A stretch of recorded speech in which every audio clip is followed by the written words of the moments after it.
video thing chilled out. All right, and we are live. Hello, everyone. This is My Two Cents. Welcome to your weekly update stream. Now, up to this point, we've been calling this the weekly COVID update stream just because that was the initial major media event that kind of sparked this weekly update stream, made it necessary anyways. Although I might have to rename it now because, as I'm sure everyone is aware, for months and for months and for months, ever since the coronavirus became the major focus of the world, this worldwide pandemic, nation shutting down, borders closing, people told to stay at home, to wear a mask, to socially distance. Oh, and you dare not question the state's overarching narrative, or else you'll be sent to prison as a heretic. No offense, Filthy. That's all right. but then all of a sudden, this at the end of the month of May, in the insignificant, seemingly state of Minnesota, a police officer puts his knee on a black man's neck for 10 minutes or so, resulting in said black man's death. Within 24 hours, there's national outrage. Riots break out in every major city in America. And suddenly, COVID disappears from the entire news cycle. Now, I don't think that's a coincidence, and neither should you. But before we get into that, I do want to, in keeping with tradition, I do want to talk about what the current national debt is and what the Fed's balance sheet is. So, taking a look at usdebtclock.org, the U.S. national debt is currently $25,913,757,000,000. And, the hundreds of thousands are rising so fast, I'm not even going to talk about that. But almost 26 trillion now. So within about a month, $1 trillion have been added to the national debt. As for the Fed's balance sheet, as of close of business on Friday, Fed's balance sheet has risen to 7.21 trillion versus 7.15 trillion a week earlier. So the Fed is still adding some 100 billion or more to its balance sheet every week. And of course, but this is no big deal. The economists tell us, because between MSNBC, CNN, and a number of other mainstream media outlets, they have reported that suddenly unemployment has shot down. We went from worst level of unemployment since the Great Depression to gaining 2.5 million jobs, according to the Bureau of Labor Statistics official statistics that were released for the month of May. So, as you might imagine, if you're watching the mainstream media news cycle, what the heck is going on? And that is exactly right, the right question. It's just you're not going to find the right answers if you only look to state-approved media. Hey everyone, I know I'm late. No problem.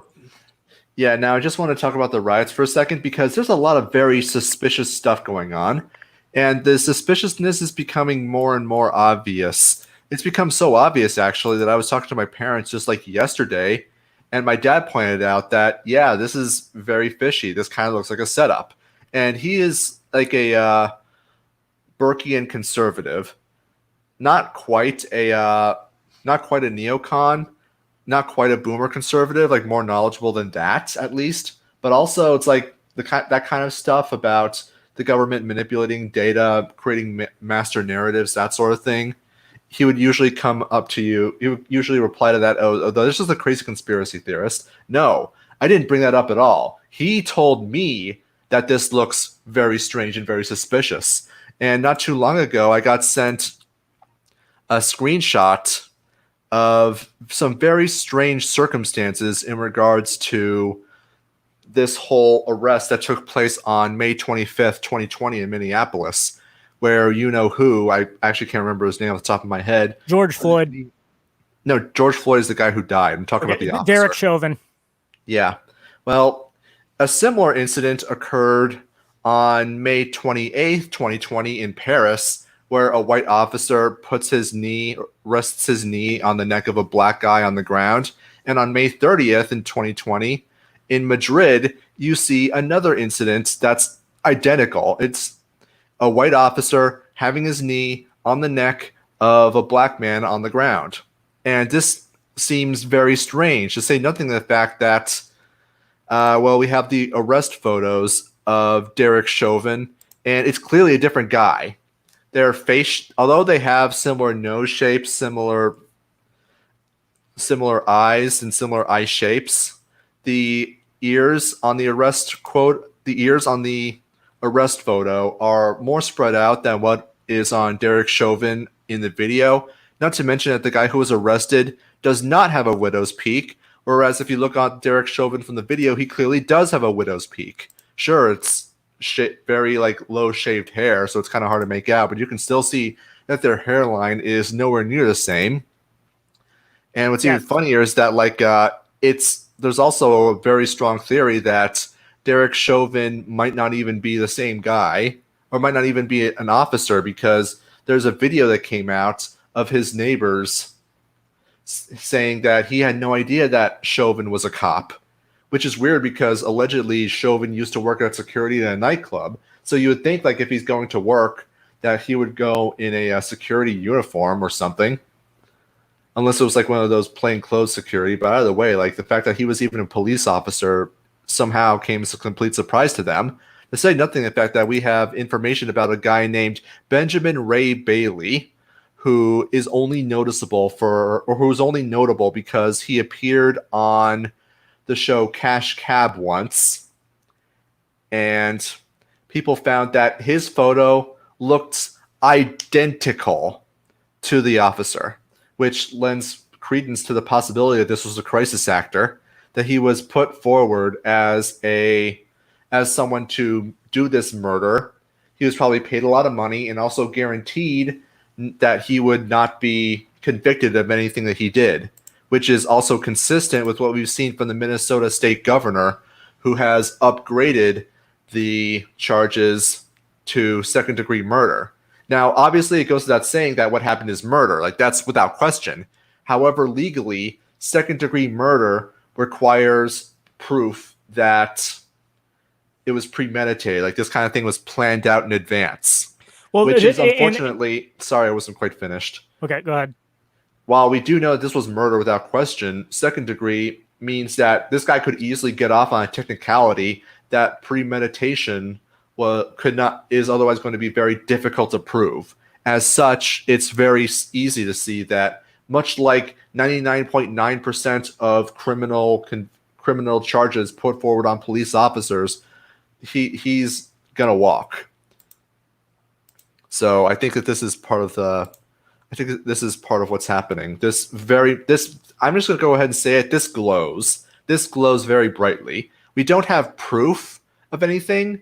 We don't have proof of any conspiracy, of any deals made, or any of that stuff, or any of the parts that I put forward. That this whole thing was a setup, that George Floyd was killed because he happened to be at the wrong place in the wrong time in order to specifically start the riots, that they put forward the arrest of a lookalike rather than, the actual person, or that there might not even be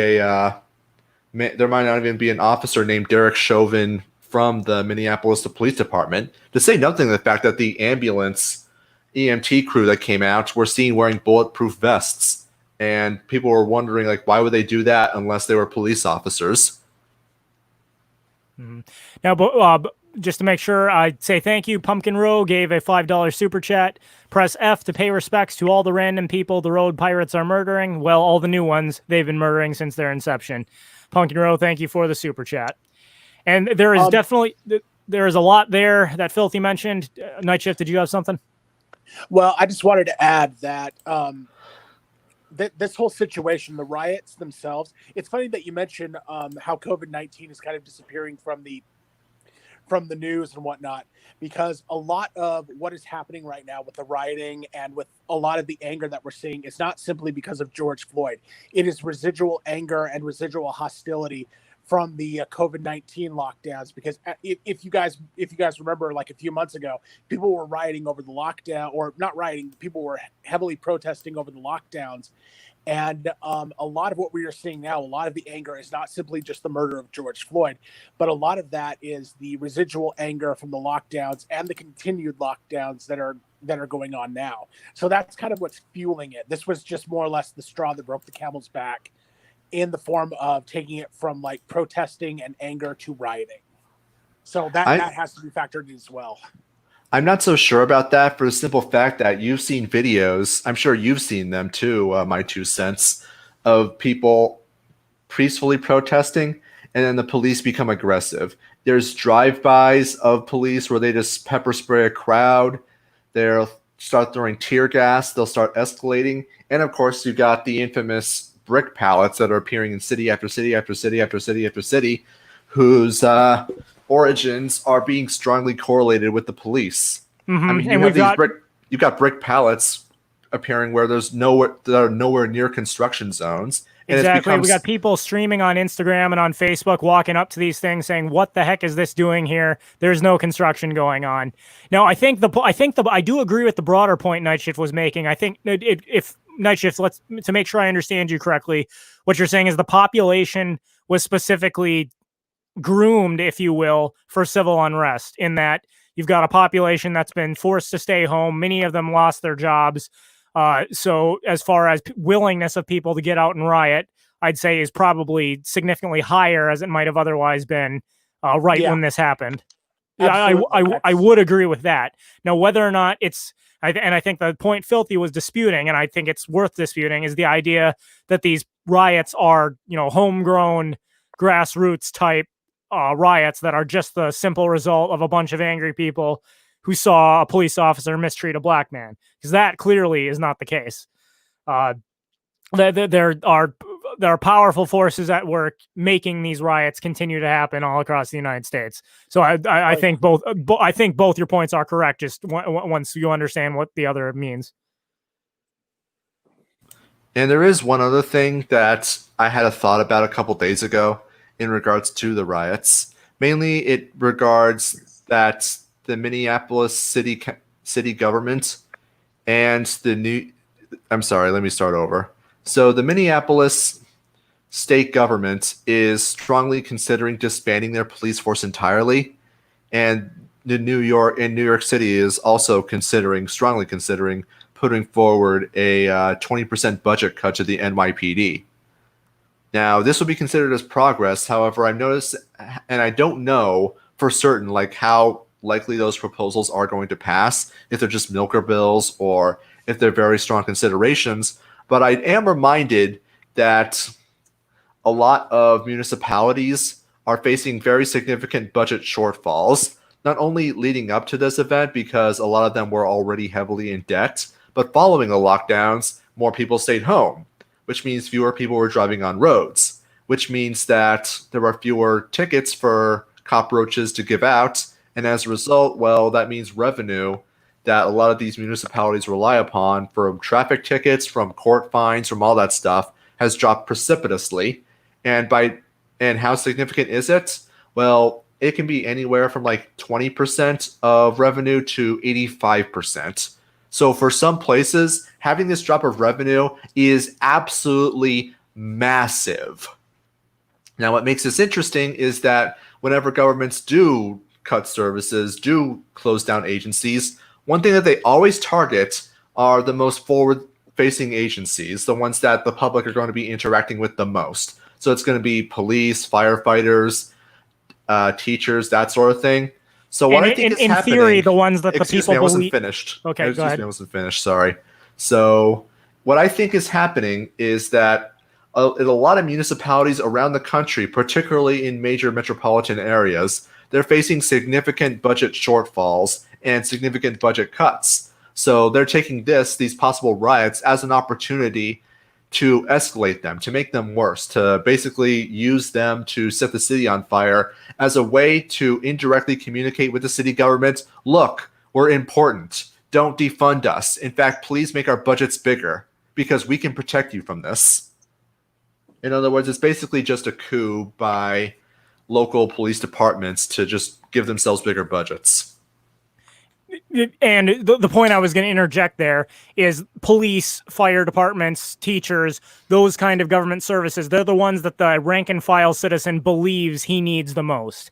And if he sees the budget being cut to the government services that he believes he needs the most, it's far more likely the population is going to go along with those budget raises, as you mentioned. Yeah, I mean, notice whatever happens during a government shutdown, or at least a federal government shutdown, so-called. They closed down national parks. They threatened to close down welfare centers and all sorts and those kinds of crap. But the FDA, the other alphabet soup agencies that I can't recall off the top of my head for some reason, the NSA, those keep chugging along. Those don't close down ever. And all of these, like multitude, literally hundreds of alphabet soup agencies, their jobs are never threatened. Oh, definitely not.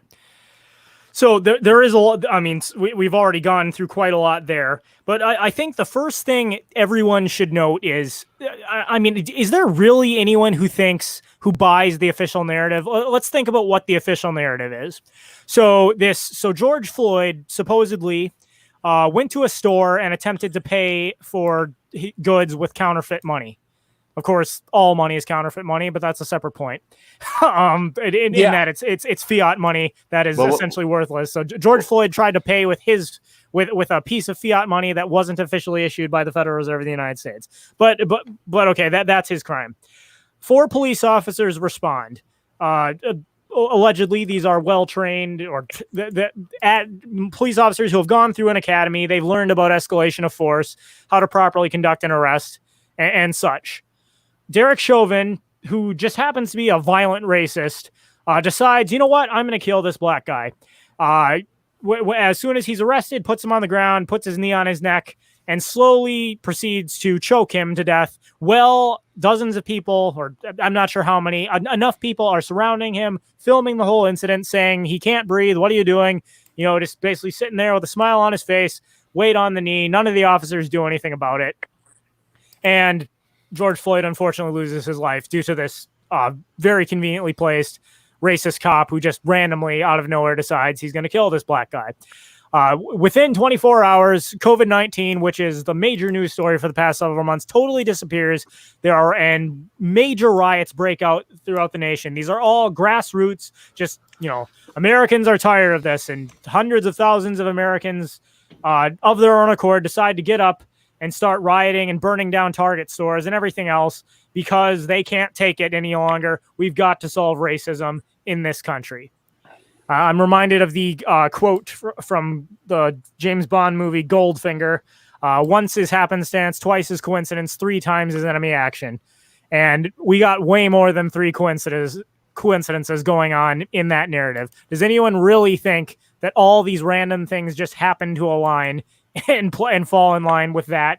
I mean, I'm putting it out there. Is there anyone who actually buys that all that took place totally random with nothing but a bunch of random events conveniently coalescing to make all this stuff happen?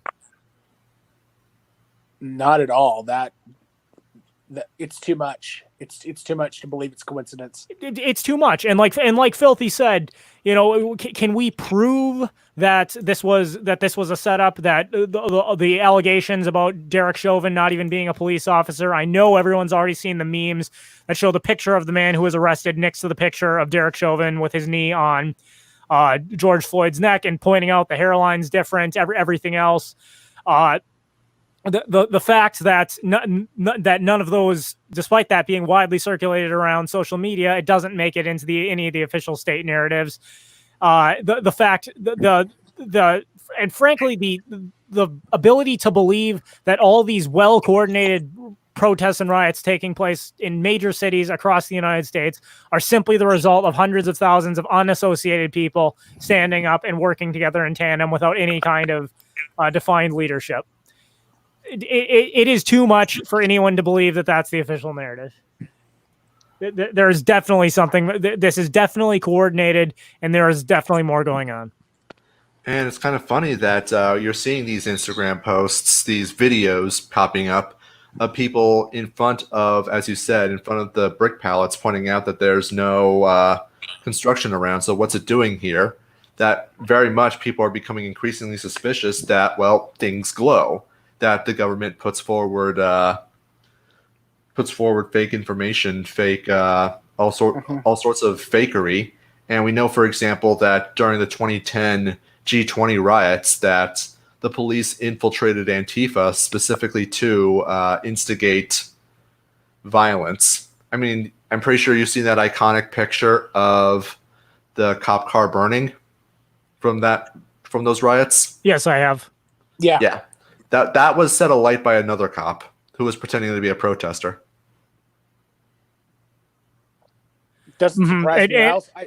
I also heard a story of one of these riots where there were people trying to stop a bunch of these people from destroying property, and it was a large group. They were trying to stop this smaller group from destroying property, and one actually grabbed a hold of someone else, and they ripped open his jacket, and it revealed a police badge underneath the jacket, and the person that had their jacket ripped open tried to conceal it very quickly, and they ran off. And it was fairly clear that, yeah, there were police infiltrators in that crowd. I mean, you kind of have to assume. This is why I'm not terribly fond of either overt revolution or just protest in general, because you make yourself vulnerable to these kinds of subversion tactics. If you're simply participating in a counter economy, trading and all sorts of stuff, the worst kind of subversion that could possibly happen is that cops trade in the counter economy as well, in which case all they're really doing is participating, which only helps us. Mm-hmm. Well, even I'm sure everyone here has read or is either familiar with Machiavelli's The Prince, dating back to the Renaissance period. And of course, everyone, the Pope condemned the book at the time, but all Machiavelli really did is point out what any cunning government does, and that is that to maintain their influence over the people, the cunning government creates problems which it subsequently solves in order to convince the people that they actually need the government. People do not need the government, which is why for any state to maintain power, it has to constantly create enemies that it can then defeat in order and convince the people that they would have been powerless against this enemy were it not for the government itself. And we saw that with COVID-19. We see that going on with all these riots going on. Of course, President Trump has proposed utilizing the U.S. military, instituting martial law to put an end to these riots. Other politicians have come out and condemned him for that, proposed their own solutions, like Filthy mentioned Ilhan Omar of Minnesota proposing that we defund the entire police department and replace them with unarmed peace officers, which I do support defunding the police department in favor of private police organizations, but yes. That's a separate, but that's a separate matter and definitely not one that the politicians are talking about. And it's also interesting that this coincides with what's something else that has made the news, but not nearly as widely, about how the Hong Kong protests have effectively been crushed at this point. The Chinese military and security services have moved into the region and instituted national security laws that make it illegal to criticize the Chinese government. So the independent nation of Hong Kong, once the freest economy of the world, no longer exists. It has been completely absorbed into the People's Republic of China. All the while, similar types of protests that were taking place in Hong Kong are now taking place across the entire United States, with both political parties proposing their own respective solutions of what needs to be done about them, both of which are radically different, but in principle, but in the end lead to a drastic increase in state power and potential indebtedness of the population, in that whenever the problem is solved, or however they presume they will solve it, the people will be led to believe that this radical terror that took place was the result of whatever enemy they pin their face on it, be it racism or Donald Trump or whatever else. But the only solution was to give up more of your freedom and grant more control to the state to save you from yourself. It's a constant Hegelian dialectic. It's a repeating pattern throughout history, at least in the United States and certainly throughout states throughout the world, where every single problem that has ever existed throughout history, with only remote exceptions, has always been a problem of people having too much freedom, and the solution is always the same. It's always give up more of your freedom to a coercive monopoly, and they'll protect you. It's the same damn thing over and over again. I mean, I find it, I get a little annoyed, honestly, when statists try to accuse me of having an overly simplistic worldview, that the problem is just that or that they think that I just want to get rid of the government and somehow that'll just solve all problems. Even though I've never made that statement ever. In fact, I've said the opposite, that there will still be problems under anarchism. It's just that now the problems won't have a state with which to impose their malevolence upon us. The trouble is that the statists have the simplistic worldview. They have a single problem that of which all evil is stemmed from. They think that if we just got rid of all individual liberty entirely, if we just encased everybody in concrete and put them on life support machines such that their very heartbeats are under the control of the state, that everything would just be perfect. Dude, I'm just going to say this. Don't give them ideas. You'll probably give them the idea for state mandated pacemakers that we all have to get, or else we'll be arrested and they'll be implanted in us anyway. Just saying. Oh, I'm not terribly concerned about that because their days are numbered already. They don't have the resources to be able to pull off they don't have the resources to be able to pull it off anyway. And the fact of the matter is, like, we're coming to the end of statism as an institution. Which, on that note, obviously, there's plenty. We could go on for the entire hour about all the things about all the fishy things surrounding these riots that none of the mainstream media outlets are willing to cover. But I do want to take a quick moment to then shift back to the issue of economics.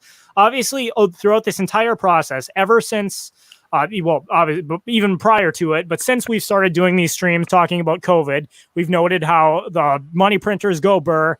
The Federal Reserve has not stopped printing money. It's the Fed's balance sheet has been perpetually growing. The national debt has been perpetually growing, even as businesses are shutting down and production has been lowering. Yet all this while, consumer prices have stayed relatively flat.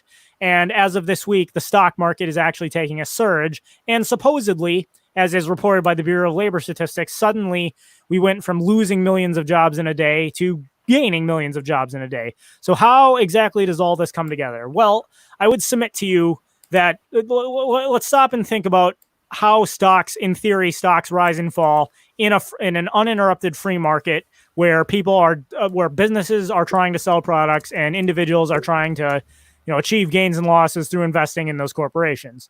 In theory, when a corporation produces a product that is useful and to the population, and sells a lot, there's more demand to purchase the stock in that corporation because of the successes that they've had.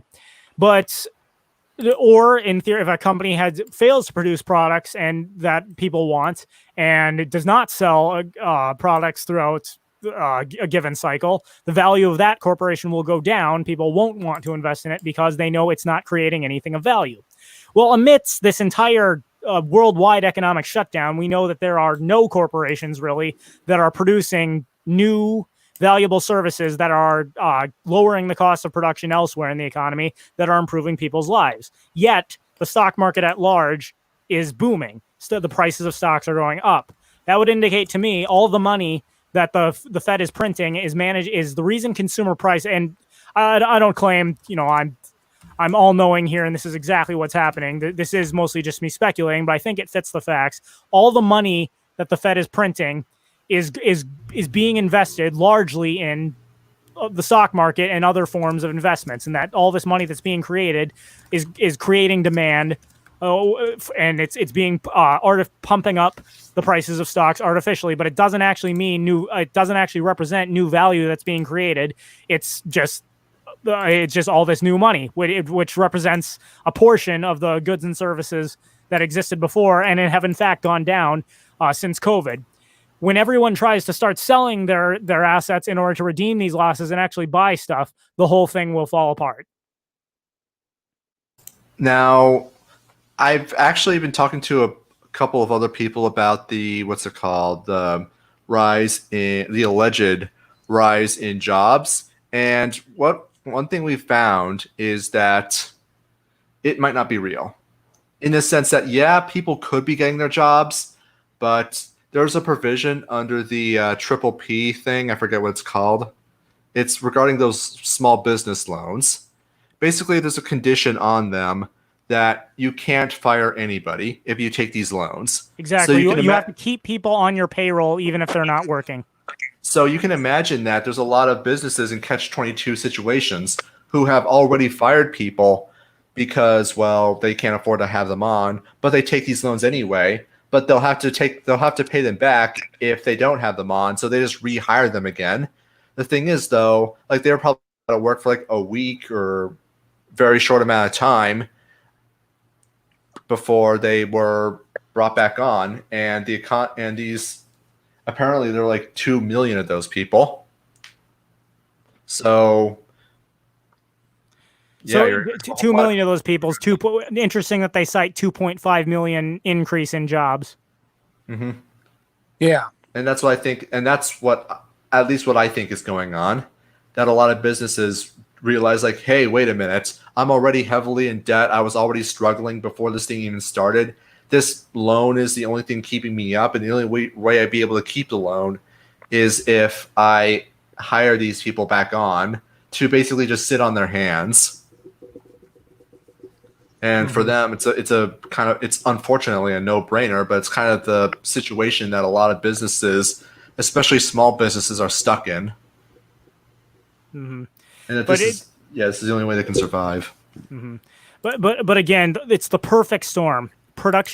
Businesses have been closed down. Many businesses have gone under.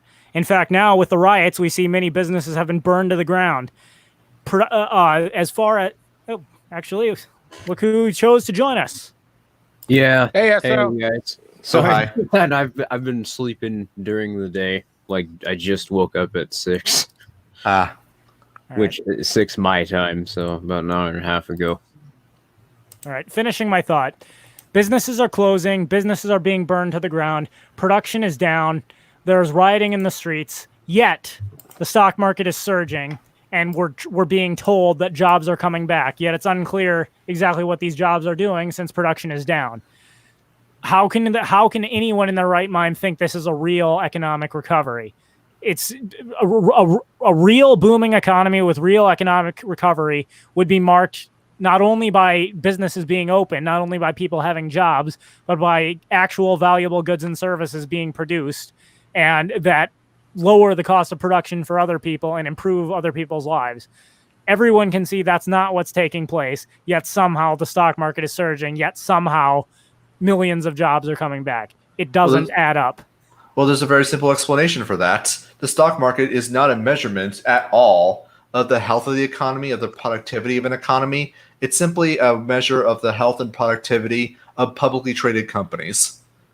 No, it just means that there are more people buying stocks. That too. Mm-hmm. Which, of course, as I already suggested, is a symptom of the fact that there is so much money that's been created.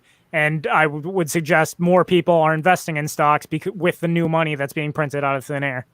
I'd like to point out as well that because I don't know what's been said. You guys have been streaming for a half hour, and I'm just joining now. But I'd like to point out, as a lot of other people have, that the stock market going up, it's literally just 5 companies that are causing it to improve. Every other company is down.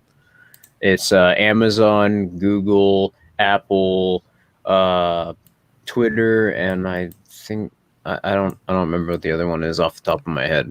But yeah, it's just the tech firms. Every other company is. Those are the only ones that are getting better. Yep. Well, those are the only ones that are having their stock prices go up. But yeah, color me massively surprised on that one. Color me massively surprised. Pumpkin Row, thank you for the super chat. Oh. But yeah, stock prices aren't a very real. They're not a good indicator of real economic growth. Because as was just pointed out, it's just people buying stocks, and given the massive amount of money which was just printed recently, that's the only thing really that we can expect to see increasing, or the amount of stocks being owned by individual shareholders. But fact of the matter is still that real productivity is not increasing. Nope. and there's no reason right now to expect that it is, or that it will be anytime soon in the legal market. Another reason why stock market prices aren't a very good indicator of wealth is because there are various things that companies and global cartels can do in order to manipulate how well a particular stock price is doing. For instance, buying back stocks is a very regular practice of companies, and Apple, one of the companies that is the only one that has stocks that are increasing in price right now, is buying back millions of their stocks. So even for the companies right now that we're looking at that are having their stock prices increase, that's questionable. Indeed. Anyways, just to catch up, SO, we started out talking about the riots that are taking place and fishy circumstances that surround everything from George Floyd to police officers instigating violence in the riots, to the bricks that are being left out in random places prior to these riots and such. Rolled into talking about the supposed economic recovery that's being touted.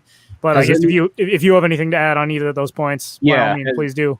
Has anyone pointed out how peculiar it is that for the most part, the only areas which seem to be really targeted by rioters are the downtown areas where a lot of the local franchises are? By local, I mean white market firms that are they're sort of kept to a particular area, like they only have one or two organizations. And are you, by that you're referring to like Target or some of these other major retail outlets that are getting trashed, or did you have something else in mind? What a lot of people would call local businesses. Yeah, the historic downtown area where you do have a lot of those ma and pa type shops. Those are the places which are being particularly targeted by rioters. So the reason that I find that particularly interesting is because it conveniently conforms to what the government is trying to promote at the moment, of people only being able to associate with the banks and white market businesses, the other white market businesses, at the sort of top of the pyramid of firms connected to the state. It makes it more convenient for their contact tracing and being able to track information. These ma and pa businesses, as you put it, a lot of them, they aren't connected to a lot of these sort of centralized digital systems the state's trying to implement. And that's because even though, they are corporations and they have licenses, they don't have sort of as much risk associated with going against the state as, say, Target or Walmart would, where if Walmart were to go against the state, that's they're probably immediately going to experience backlash because the state will file an antitrust lawsuit against them, or the state will mess with their credit rating, which will cost them billions of dollars. A lot of these ma and pa businesses, they're not billion-dollar operations. So if their credit ratings are manipulated, that's going to cost them a couple $100. If even that. Now, JC Armitage actually raises a question here that I think is worth talking about. Now that I think about it, has a single bank been targeted by these rioters? Nope. Doesn't sound like it. The closest thing we've seen is them targeting ATM machines, but that's basically about it. Yeah. So I think another thing that's going on right now that very few people have noted is I think this is a controlled demolition of the so-called middle class, at least in the as far as the legal market goes. We're already in the middle of the depression, and now all of the ma and pa shops are being destroyed, and they're going to have to deal with millions of dollars of damages on top of all the debt that they're going into, just trying to sustain themselves. If not seeing their business outright burned to the ground, as many of them have. But yes, and then in the aftermath, all you're going to have left are these large corporations, are these large state-connected corporations, which are much more useful to implementing contact tracing, government surveillance programs, and everything else that we've been discussing.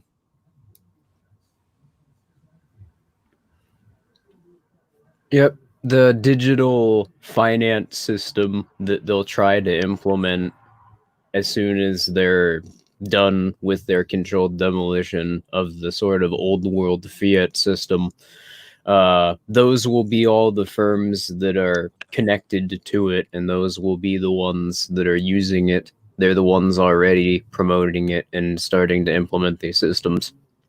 So, and that's essentially the last ditch effort of the state to try and sustain itself. I think that's their end game. Mm-hmm.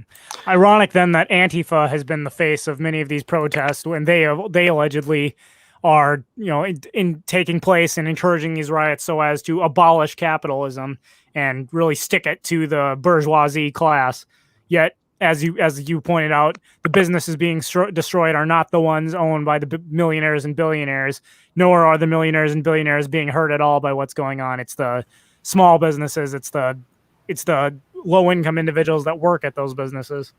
I would not be surprised if the cops that are infiltrating the group are directing, along with the assistance of external cops who are positioned specifically on their lines to herd people in specific directions, to target specific districts. There have been reports of riot police sort of conveniently herding people into certain areas of the city. Like, they set up barricades which are not designed to actually stop people, but to control the direction that they continue going in. Yeah, and I wouldn't be surprised if that's what they're doing. The idea that this is a controlled demolition does make a hell of a lot of sense and is very consistent with the actions that we've seen. And of course, I think I proposed the digital dollar thing like 2 weeks ago in the last stream, where basically it's going to go like this. Oh, I'm sorry, business. I'm sorry about all the damages, but tell you what, because you've been hit by both damages from the riots as well as the coronavirus tragedy, we're willing to give you a, $3 million bailout. Trouble is that we can't print the money fast enough, so you kind of have to accept this payment processing system that we designed so that you can accept our digital currency, and you have to start transacting in that now.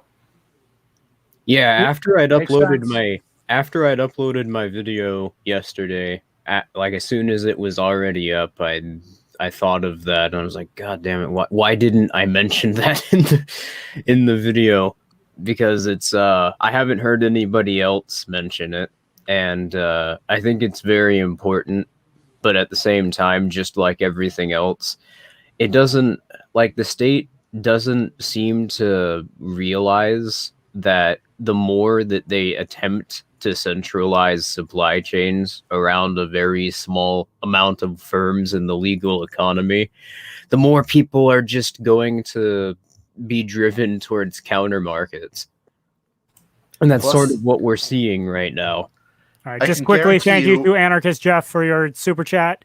And you definitely are correct that among the rioters, there are definitely a lot of opportunists just looking to make a quick buck. It's not that everyone who's involved in the riots are themselves aware of what's going on, but yes. Yeah, I don't think everybody is exactly aware of what's going on, but I also think that it's very, it's worth noting that sort of in order to control the dissenting narratives, the state has to instigate nationwide riots because that's how upset people are with the government at the moment. I mean, that tells you something for sure. Even if they're not exactly conscious of the, they're not state skeptics. They most people have identified that the government is the cause of their problems, and how could they not, considering that half of the U.S. is unemployed right now, and it is directly the state's fault. On that, there's something on my patron hangout stream earlier. We talked about this. Two of the major narratives that are taking place in your mainstream liberal and conservative outlets, and that is that conservatives are generally pro-police but anti-government. At least that's how they articulate their views. Liberals, on the other hand, are anti-police but pro-government. Neither group really seeming to recognize that the police are part of the government, and in fact, it's one of the most important pieces of enforcing the government's will. But both groups are, to some degree, believe themselves to be, I'm pro this part of the government, but against this part of the government, seemingly not recognizing that they both work in tandem and can't be separated from one another. Exactly. Agorist class theory. That's why it's very important to promote agorist class theory, I meant. Because I think that, sort of in the way that the taxation is theft being an argument, it's not really our entire position, but it's a very important thing to point to, because it points to a very clear inconsistency that the government creates for itself, and that the government is sort of dependent on to continue sustaining itself.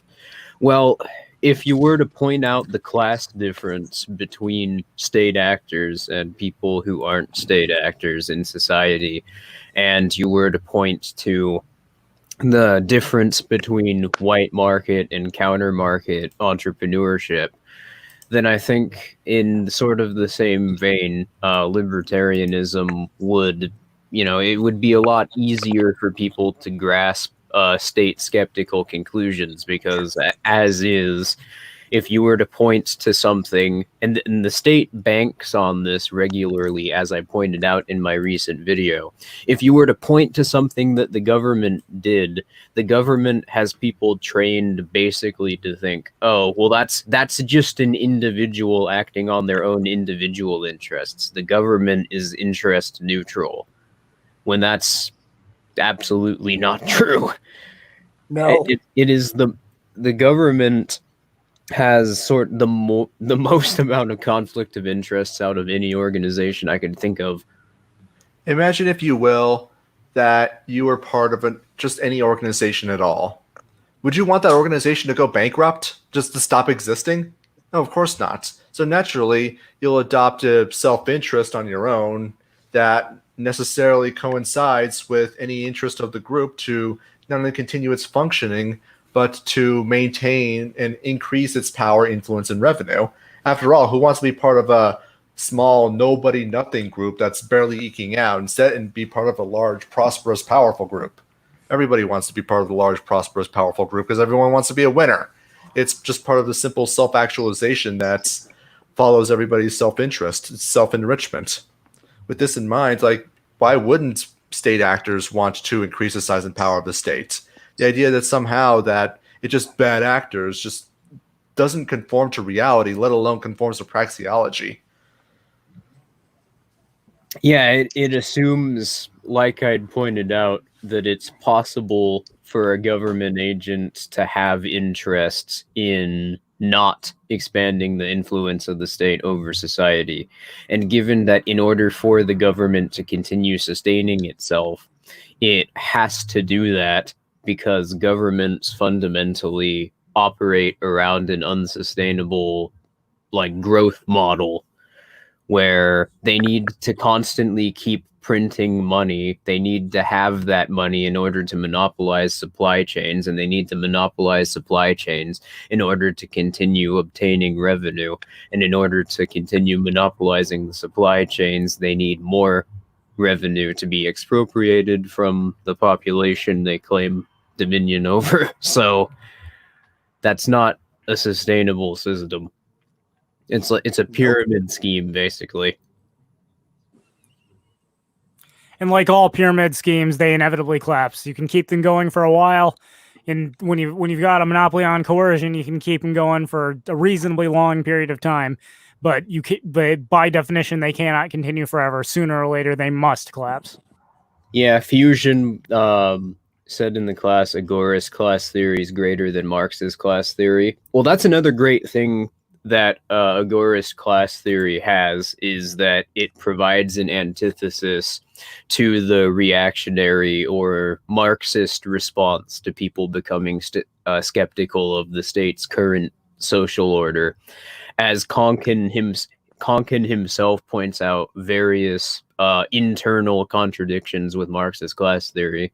For instance, the idea that there can be a capitalist class which is at odds with the capitalist state.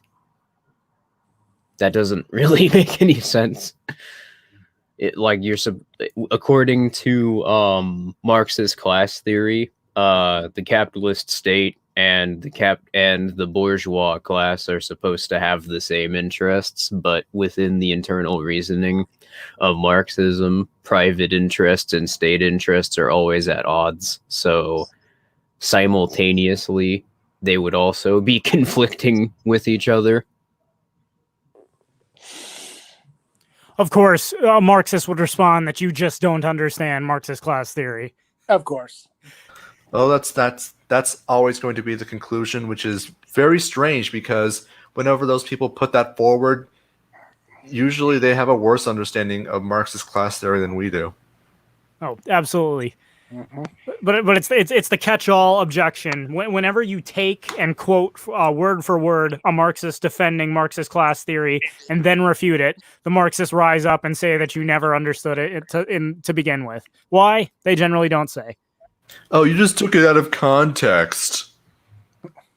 Agorist class theory also does something very important, which a lot of libertarian arguments don't on their own, is it explains why methodological individualism is a necessary conclusion that one has to take away from skepticism towards the state. And because a lot of libertarians don't sort of nail that point home, you end up getting people like Hoppe who argue that you need to get rid of all the gays in order to have a libertarian society. What? Oh, man. Pumpkin Rose says, $2 super chat, thank you. I find it amusing that Karl Marx rejected Marxism.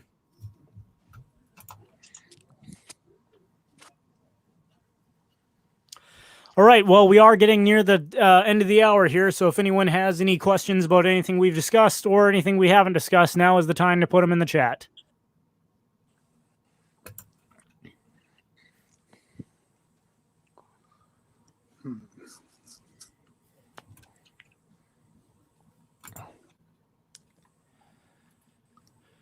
Crod7435 says, so what was David Friedman saying to Esso in a past stream stating, how many years do I have? Show you a state existing, for will 1,000 years do it? I was not actually part of that stream, so I'm not sure what he's referring to. Esso, do you know what he's talking about? Yeah, I pointed out that all governments are fundamentally unsustainable. At the very least, I was trying to explain what I just explained here. But, that stream was a shit show. I was just kind of trying to get David Friedman's take on a lot of the things I was saying. And I was being cut off by, Shiny, because Shiny was also on the stream. Definitely no malicious intentions there. But, yeah, so I just explained what I did now, and his response was, well, how long, does it need to take? How long would a government need to last in order to prove you wrong? So I don't think he really understood what I was saying. And I don't think he would understand what I was saying because as a monetarist, he embraces logical positivism. So the idea of saying that an organization, a model of organization, you can just tell that it's not going to be sustainable, that would be an alien concept to him based on how someone who's a logical positivist would approach the field of economic study. I wanted to get this one in really quick. Pumpkin Row in the comment section said, in the Communist Manifesto, Marx specifically said that communism won't work. Does anyone know what Pumpkin Row's talking about there? I think I missed that.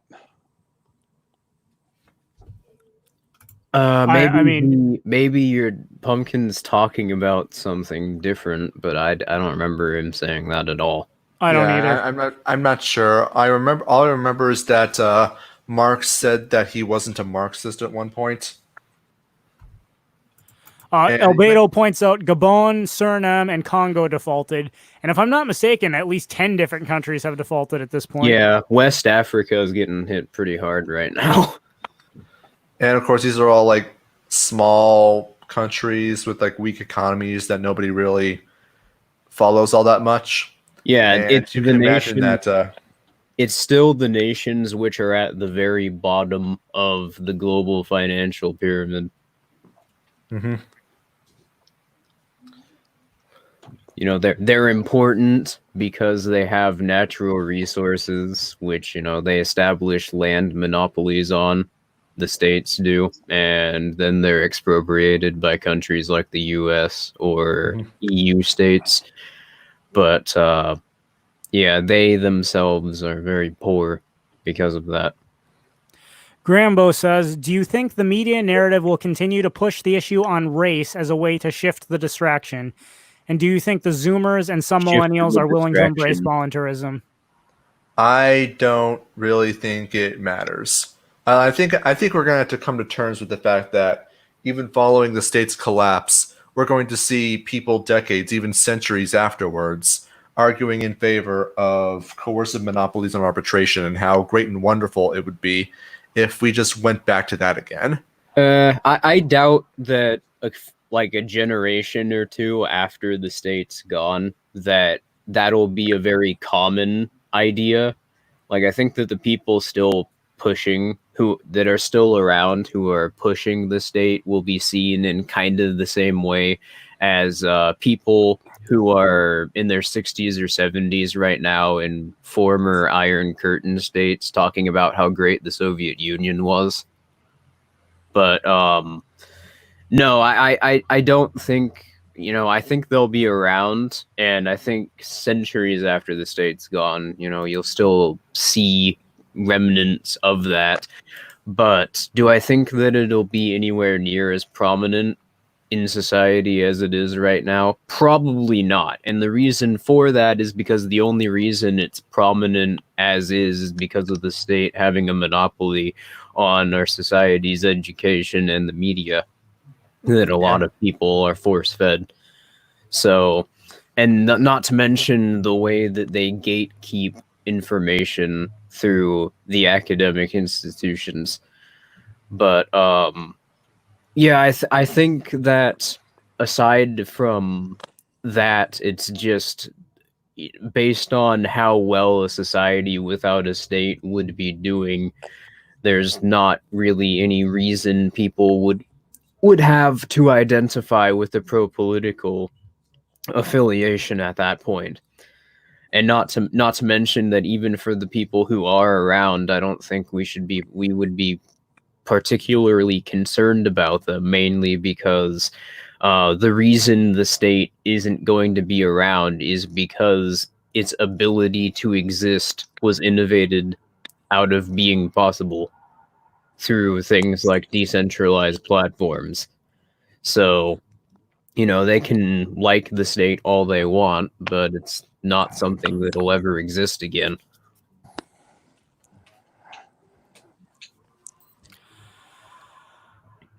So, all right.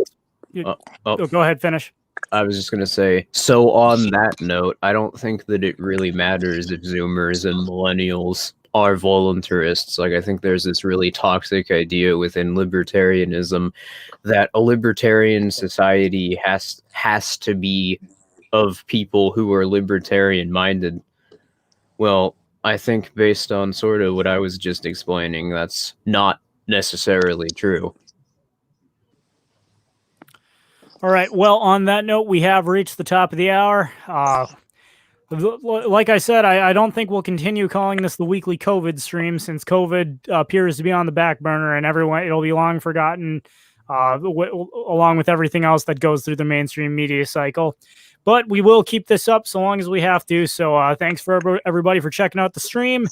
And as always, that is my 2 cents. So take it for what it's worth.